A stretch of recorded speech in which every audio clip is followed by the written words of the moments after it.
ಅಸ್ಸಲಾಮುಅಲೈಕುಂ. ಎಲ್ಲರಿಗೂ ನಮಸ್ಕಾರಗಳು. ಎಲ್ಲರಿಗೂ ಬಕ್ರೀದ್ ಹಬ್ಬದ ಶುಭಾಶಯಗಳು. ನಾವು ಇವತ್ತು ನೂರಾನಿ ಕಿಚನಿನಲ್ಲಿ ಈದ್ ಸ್ಪೆಷಲ್ ಶಿರ್ಕುಂಬ ಮಾಡ್ತಾ ಇದ್ದೇವೆ. ಒಂದು ಪಾತ್ರೆಯಲ್ಲಿ 3 ಸ್ಪೂನ್ ತುಪ್ಪವನ್ನು ಹಾಕ್ತಾ ಇದ್ದೇವೆ.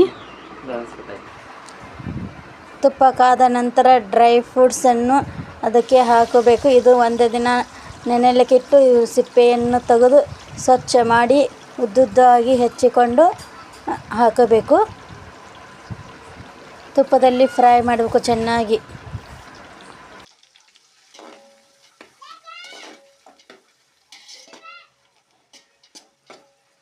ಈ ಟೈಪ್ ಎಲ್ಲವನ್ನು ಫ್ರೈ ಮಾಡಿರಿ. ಆನಂತರ ಏಲಕ್ಕಿ ಮತ್ತು ಬಡೆ ಸೊಪ್ಪನ್ನು ಪೌಡರ್ ಮಾಡಿ ಇಟ್ಕೊಂಡಿದ್ದು 2 ಸ್ಪೂನ್ ಆಗಷ್ಟು ಅದಕ್ಕೆ ಹಾಕಬೇಕು.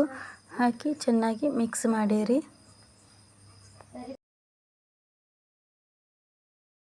ಎಲ್ಲವನ್ನು ಮಿಕ್ಸ್ ಆದ ನಂತರ ಜಾಪಲ್ ಹಾಕ್ತಾ ಇದ್ದೇವೆ ಸ್ವಲ್ಪ. ಆನಂತರ ಅದಕ್ಕೆ 2 ಲೋಟ ನೀರನ್ನು ಹಾಕ್ತಾ ಇದ್ದೇವೆ. ಅದಕ್ಕೆ ಮುಚ್ಚಿ ಕುದಿಸಲಿಕ್ಕೆ ಇಡಿರಿ. ಈ ಟೈಪ್ ಕುದ್ದ ನಂತರ ಚೆನ್ನಾಗಿ ಹೊಳಸಾಡಿದ ನಂತರ ಅದಕ್ಕೆ ತೆಂಗಿನಕಾಯಿಯನ್ನು ಒಡೆದು ರುಬ್ಬಿಕೊಂಡಂಥ ತೆಂಗಿನಕಾಯಿ ನೀರನ್ನು ಹಾಕ್ತಾ ಇದ್ದೇವೆ. ಅದಕ್ಕೆ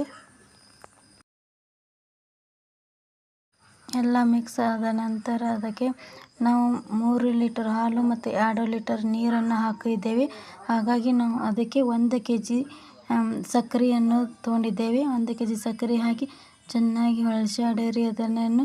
ಅದು ಕುದ್ದ ನಂತರ ಅದಕ್ಕೆ 3 ಲೀಟರ್ ಹಾಲು ಬಿಸಿ ಮಾಡಿ ಇಟ್ಟದಂಥ ಹಾಲನ್ನು ಮಿಕ್ಸ್ ಮಾಡ್ತಾ ಇದ್ದೇವೆ. ಈಗ ಅದಕ್ಕೆ ಎಲ್ಲವನ್ನು ಮಿಕ್ಸ್ ಆದ ನಂತರ ಚೆನ್ನಾಗಿ ಒಂದು ಬೌಲ್ ಬರಬೇಕು. ಬಂದ ನಂತರ ನಾವು ಶಾವಿಗೆಯನ್ನು ಹಾಕ್ತಾ ಇದ್ದೇವೆ. ಅದಕ್ಕೆ ಹುರಿದಿಟ್ಟಂಥ ಶಾವಿಗೆ ಅದನ್ನು ಹಾಕಿ ಚೆನ್ನಾಗಿ ಮಿಕ್ಸ್ ಮಾಡಬೇಕು.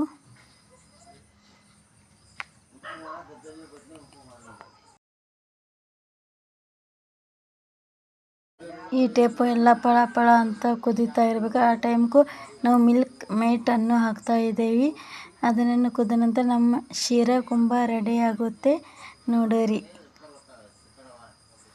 ನಮ್ಮ ವಿಡಿಯೋ ಇಷ್ಟ ಆದರೆ ಒಂದು ಲೈಕ್ ಮಾಡಿ, ಸಬ್ಸ್ಕ್ರೈಬ್ ಮಾಡಿ, ಕಮೆಂಟ್ ಮಾಡಿ. ಧನ್ಯವಾದಗಳು.